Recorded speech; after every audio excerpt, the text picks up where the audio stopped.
माँ की मृत्यु के बाद घर की माहौल में एक अजीब सी खामोशी पसर गई थी। गुड़िया का मन भारी था और उसकी आंखों में आंसू रुकने का नाम ही नहीं ले रहे थे। उसे रह रहकर माँ की बहुत याद सता रही थी। 13वीं की रस्म पूरी हो चुकी थी और घर में अब केवल माँ की यादें ही बची थी। गुड़िया ने अपने भाई पंकज से विदा लेने का मन बनाया। उसके होंठ कांप रहे थे और आंखों से बहते आंसू उसकी बेचैनी को बयान कर रहे थे। भैया, सब काम खत्म हो गए, माँ चली गई, अब मैं भी चलती हूँ, गुड़िया ने नम आवाज में कहा, मानो खुद को समझा रही हो। पंकज, जो खुद भी अपने आंसुओं को छुपाने की कोशिश कर रहा था, ने गुड़िया की ओर देखा। उसने कुछ सोचते हुए कहा, रुक गुड़िया, अभी एक काम बाकी है।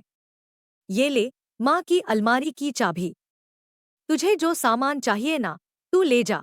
कहते हुए उसने चाबी गुड़िया के हाथों में थमा दी। गुड़िया ने एक नज़र चाबी पर डाली और फिर भाभी अर्चना की ओर देखते हुए बोली, नहीं भाभी, मैं नहीं ले सकती हूँ, यह चाबी ये आपका हक है, आप ही खोलिए। गुड़िया ने चाबी अर्चना के हाथों में रख दी। अर्चना ने पंकज की स्वीकृति पाकर अलमारी खोली। अलमारी के दरवाजे खोलते ही सामने माँ के कीमती गहने और सुंदर कपड़े दिखाई दिए, जो कि माँ ने अपने अलमीरा को बहुत सलीके ढंग से सजा करके हमेशा रखती थी। पंकज ने प्यार से कहा, देख, ये माँ के गहने और कपड़े हैं, तुझे जो चाहिए ना, ले जा।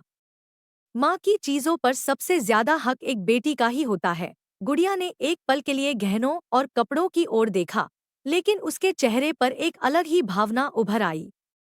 वह धीमी आवाज में बोली, भैया, मैंने तो हमेशा इन गहनों और कपड़ों से कहीं ज्यादा कीमती चीज यहाँ देखी है।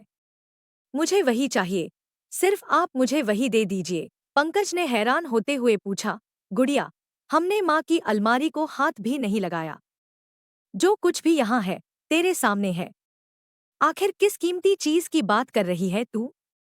गुड़िया ने एक गहरी सांस ली और अर्चना की ओर देखते हुए कहा, भैया, इन गहनों और कपड़ों पर तो केवल भाभी का हक है, क्योंकि उन्होंने माँ की सेवा बहू बनकर नहीं, बल्कि एक बेटी बनकर की है। मुझे तो वो कीमती चीज चाहिए जो हर बहन और बेटी चाहती है, अपने मायके से। अर्चना ने गुड़िया की बात सुनकर उसकी ओर प्यार भरी नजरों से देखा और बोली, दीदी, मैं समझ गई कि आपको किस चीज की चाह है। आप चिंता मत कीजिए, माँ के बाद भी आपका यह मायका हमेशा सलामत रहेगा। लेकिन फिर भी माँ की कोई निशानी समझकर कुछ तो ले लीजिए। गुड़िया की आंखें आंसुओं से भर आईं और वह अर्चना के गले लग गई। उसके दिल में अर्चना के लिए अपार प्रेम और कृतज्ञता उमड़ आया। गुड़िया ने सिसकते हुए कहा, भाभी, जब मेरा मायका सलामत है, मेरे भाई और भाभी के रूप में, तो मुझे किसी चीज की जरूरत नहीं। फिर भी अगर आप कहती हैं, तो मैं यह हंसते खेलते मेरे मायके की तस्वीर ले जाना चाहूंगी, जो मुझे हमेशा यह एहसास कराएगी कि भले ही माँ नहीं रही, लेकिन मेरा मायका है, वह भी बिल्कुल सही सलामत। गुड़िया ने धीरे से परिवार की तस्वीर उठाई, जिसमें माँ, पिता, पंकज, अर्चना और खुद उसकी भी तस्वीर थी। यह तस्वीर उन हंसी खुशी के पलों की याद दिलाती थी, जो अब केवल यादों में ही बसते थे। उसने एक आखिरी बार अपने भाई और भाभी को गले लगाया और नम आंखों से विदा ली। जैसे ही वह घर के दरवाजे की ओर बढ़ी, उसके दिल में एक अजीब सा सुकून था। माँ की यादें और अपने भाई भाभी का प्यार ही उसके लिए सबसे बड़ी विरासत थी। उस दिन गुड़िया ने समझा कि असली दौलत गहनों और कपड़ों में नहीं, बल्कि उन रिश्तों में होती है, जो जीवन भर साथ रहते हैं, चाहे समय कितना भी बदल जाता है।